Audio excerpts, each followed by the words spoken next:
Product disclaimer. The Iteracare blower is not a medical device, and the manufacturer does not provide medical advice. Users understand that the device is not intended for medical or diagnostic purposes. Its use should not replace reliance on medical treatment or advice from a qualified healthcare provider.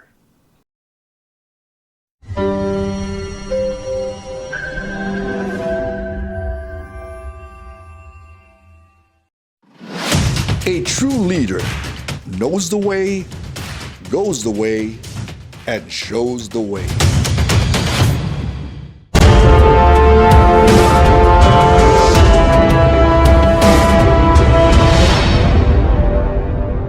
Welcome to Knowing Your Business series.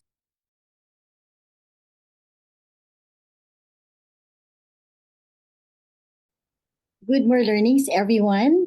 I am Joyce Mandigma, and I'm going to discuss to you about the different types of blowers. Let me pull up my slides first. Before I'll start, I want to share to you the objectives that at the end of this topic, all of us will provide a comprehensive information about Iteracare blowers, including its specifications. We will also highlight the difference of each device from its unique features and functionalities. All right, so there are only two objectives for this topic. So it is very important that as we share our products, specifically the blowers, we know the terms that we are going to use in describing our blowers. So of course, let's define first the terms that we are going to use when we share this. Number one is blower. So yun po ating product is the blower per se. It's like a hair blower, but what is really the definition of a blower? It is a mechanical device for creating a current of air. So when you turn it on after attaching it to the outlet, so it creates a current of air. Now, the next term is swivel. All right, so ito yung sa classic natin that there is a tube or a part of the blower that we are going to attach. So we call it a swivel. Okay, we are going to see this in the difference in the table wherein the blowers are being differentiated.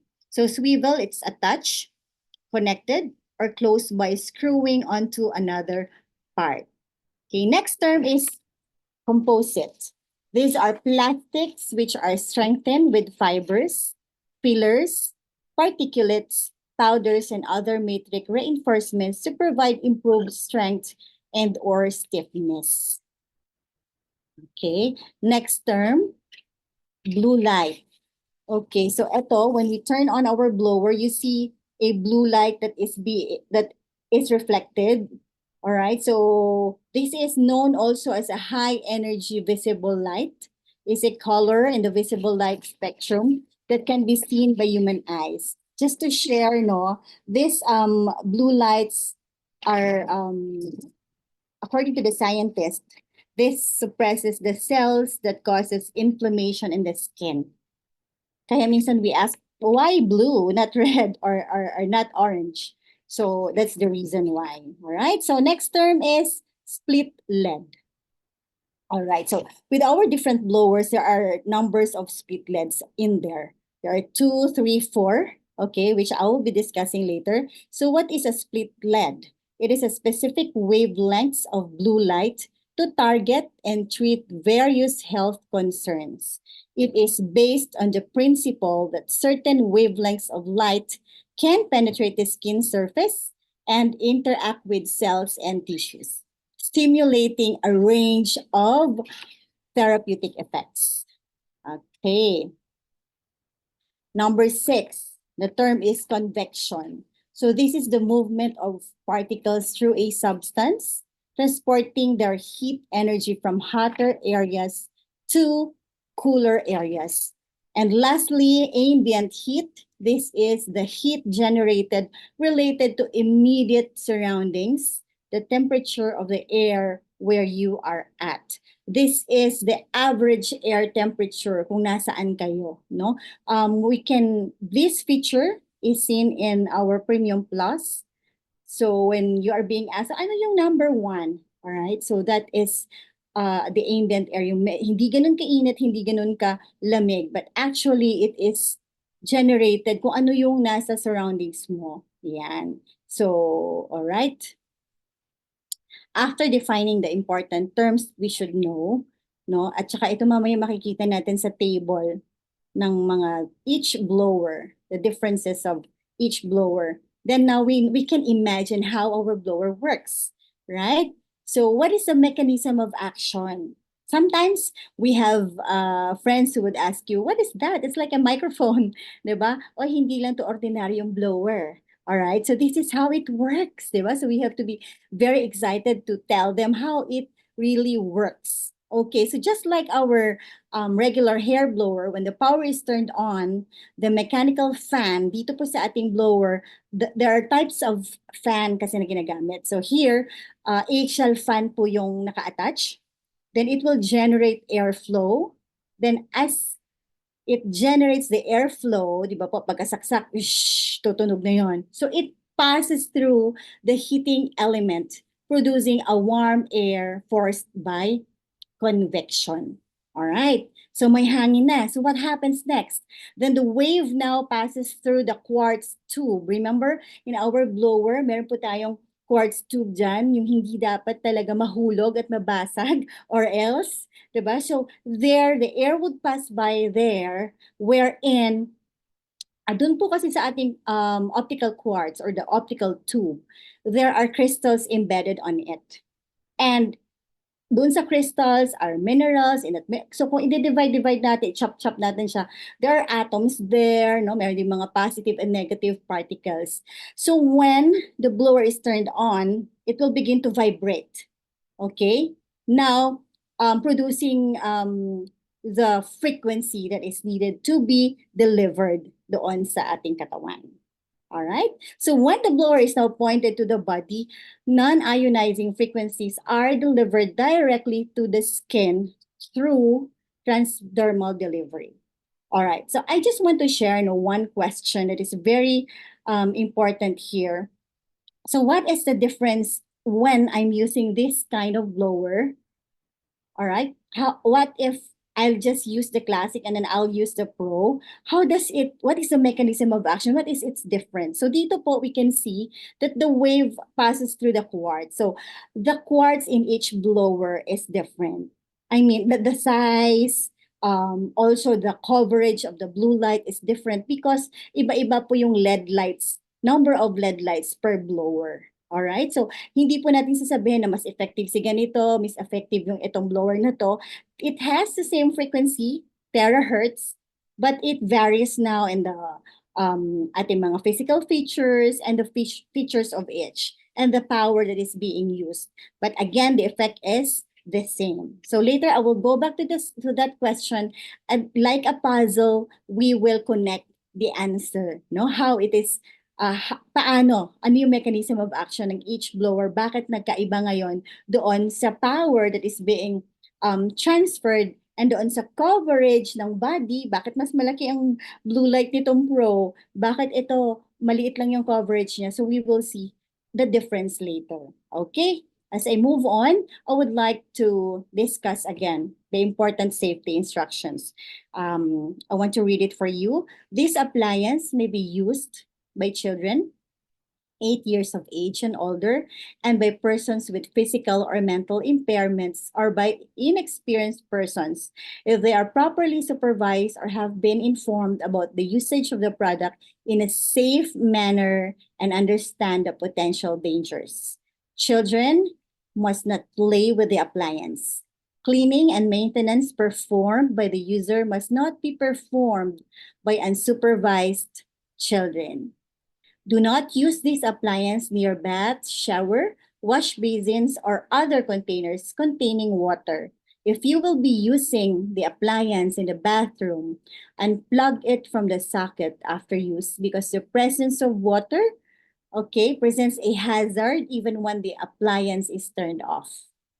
As additional protection, we recommend installing a residual current device with a nominal trigger current no higher than 30 mA. Ask an electrician for advice. So these are very important when we also speak to our friends who have blowers or when we explain about our blowers.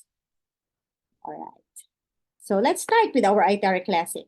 Okay, this is our iTerra Classic. All right, this is the packaging. So it's easy to pack and store with a portable and foldable device. Okay, so yun po yung swivel, you attach it before using. It is convenient to carry around with a handle.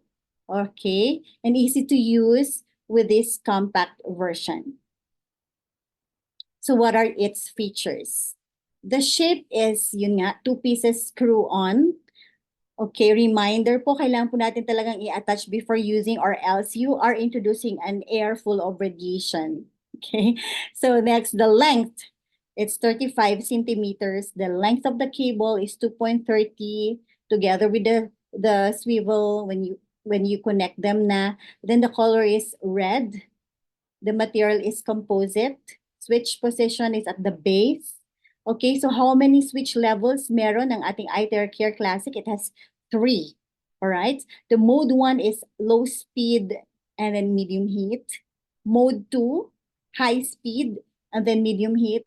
Pero pag mode 3, it's already high speed and high heat. Okay. What else?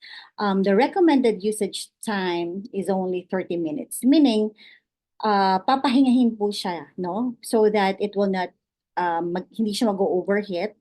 And also, ito po yung mapanatili natin, no? Yung ating blower na safe and of course, hindi agad-agad masisira. Alright, so after 30 minutes, parest mo siya ng maybe another 30 minutes and then you can use it again. Okay. So with its sound, the mode 1 is low lang po yung zzz, ganun lang siya, no? Hanggang sa pag mode 2 and 3 talaga pong pangmalakasan yung hangin. And then the target light, it's the blue light is 2 LEDs, no? Split 2 LEDs. Ibig pa sabihin dito, when the blue light are being, kaya siya nasi-split so that it is for the coverage. So the more na nagkaroon ng split LEDs, the more coverage na, madaming coverage ang maanuhan ng ating blue light. So with our classic, two split LEDs lang siya. Okay? And then the packaging is carry box. Okay. Next blower is our iTerra Care Premium Plus. Okay, yan. So the overall packaging style is based on a simple, practical visual language with high quality as the primary design intention, aiming to give the product a completely new packaging image. So ano na siya, carry-on bag siya. Okay, so it's a single piece blower with 31.3 centimeters of length. The cable is 2.75, non-swivel kasi wala ka nang i-connect. That's single piece. The color is purple. All of the materials po ng ating blowers are composite. Okay? Ito naman, the switch position is in the middle. And there are 3 switch levels. The mode 1 is high speed. Ito po yung merong ambient heat. Remember in our definition of terms. So ito yung mag-aano siya with the air in the environment where you are in. So hindi siya room temperature.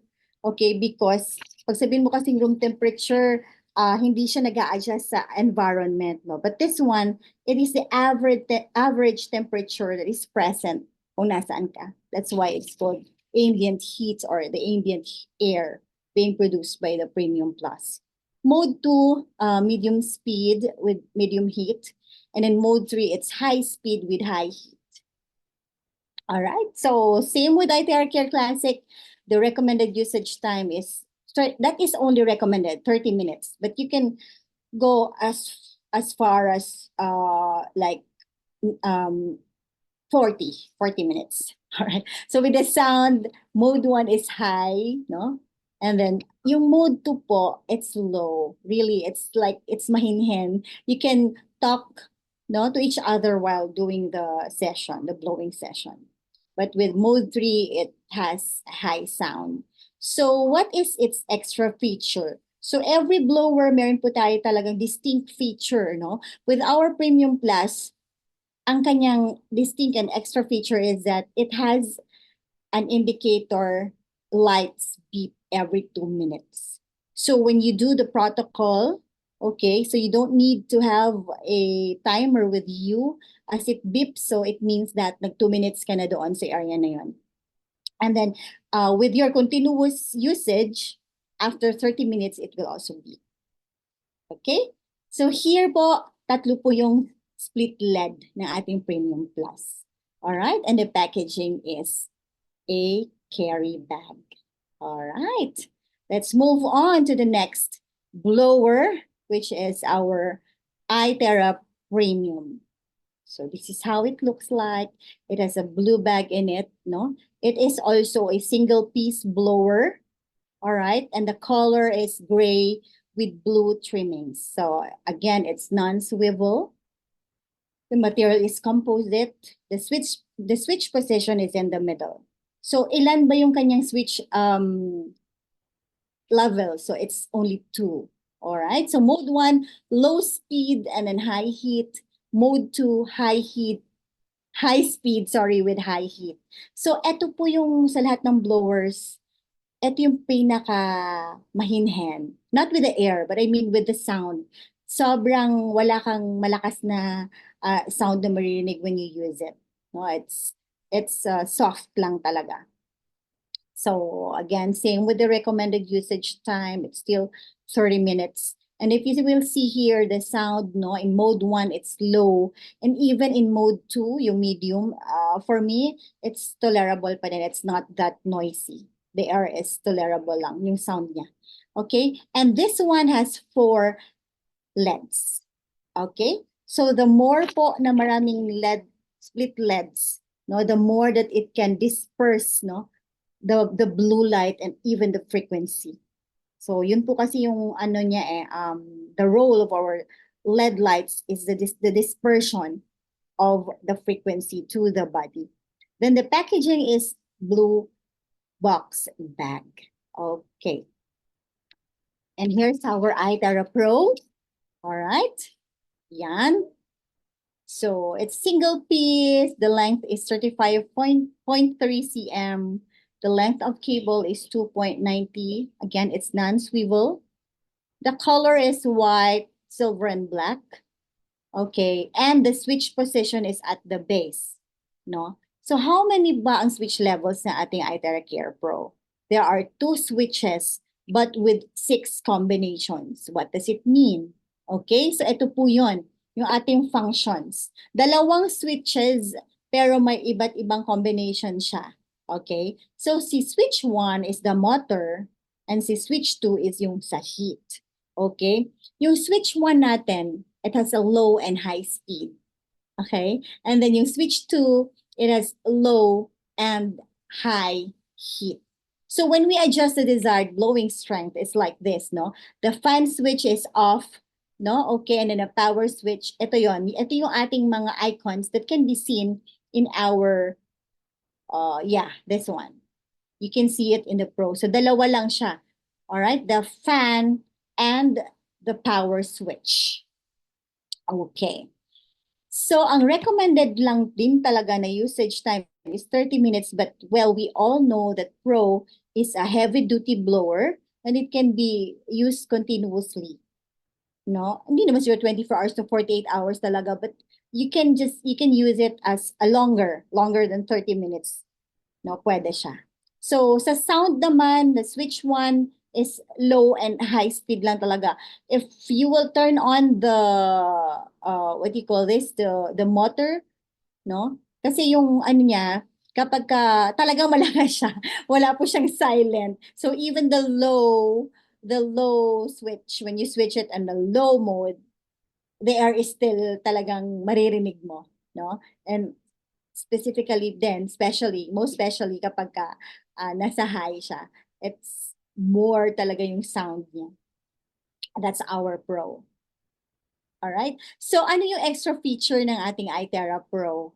It can blow without the heat. Meron po siyang cold setting, no? You can just turn off the heat mode and turn it to fan lang. So, the air is going to produce is cold. Not really cold, but it's normal air. So, itong ating iTerra Pro has the greater number of LEDs, and here it has 4 LEDs, no? Split 4 LEDs, all right? And the packaging is a black box bag, okay? With a security, ano yan? Ito. You can have your Pro talagang locked with your, talagang secure and locked. Okay. So this is what I was talking about kanina, that we have a comparison ng ating blowers. So this is where in the first column, it was being itemized, no? Ano yung differences ng ating iTerra Classic, iTerra Care Classic, iTerra Premium Class, plus iTerra Premium and iTerra Pro when it comes to shape. When it comes to length, I have also discussed it later, a while ago. The length of cable, the color, the material, the switch position, everything is in here. Okay, so you can have maybe ask for a copy. Yeah, I can give you also, and you can ask from your sponsor or from your mentors. So dito makikita nyo that the extra features here are being also written on the table, and the target light. So now we know na yung blue, kaya pala siya blue light, it's because it has a therapeutic effect, no, on our body, no, as scientists. According to the scientists. So it can reduce also inflammation, that's why it's blue light. So itong split 2 LEDs, 3 LEDs, 4 LEDs, it means it's about the dispersion of the blue light to the body. And then, yun, then the extra features are there already, in even the sound. All right? So now, if you are being asked, di ba, ano bang kaibahan nila talaga? Please do not answer na, ay, ang terahertz ni Classic ay kaunti lang kaysa sa terahertz ni ganito, ni Premium Plus. No. It has the same frequency na binibigay. Si terahertz pa rin po talaga. Right? Even if you can see in yung manual natin, yung frequency ng lahat na ating blowers na nakalagay doon is 50 to 60. Lahat yan same. But it differs on the power voltage. No? Iba-iba per blower. Like in the Classic, the power is 530 watts, Premium Plus is 100 to 530, Premium is 500 to 650, Pro is 1 to 215. It is the power supply. Okay? So when somebody will ask you, masyado bang mahal if I'll use the Pro, if I'll use the iTerra Classic? Well, I made a computation. Of course, I will not thoroughly discuss it here, no? But usually kasi ngayon 11.43 per hour lang, 'di ba? So we'll say 12 pesos. So i-multiply mo lang yan, no? There's a formula for that. When I tried to solve it, sobrang late lang ng kain sa kuryente naman. So when you will be asked about it, you just say minimal lang po talaga.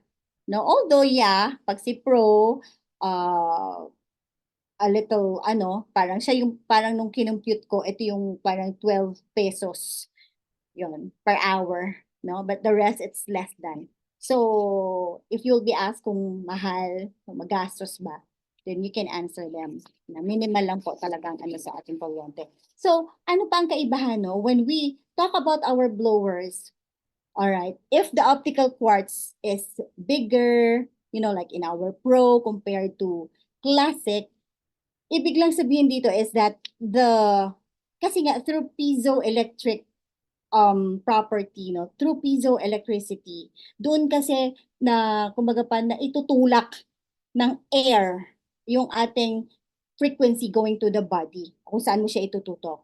So with Classic, compare mo sa Pro, syempre mas bigger din yung ating optical quartz sa Pro. Ibig sabihin noon, the oscillation, no, is faster.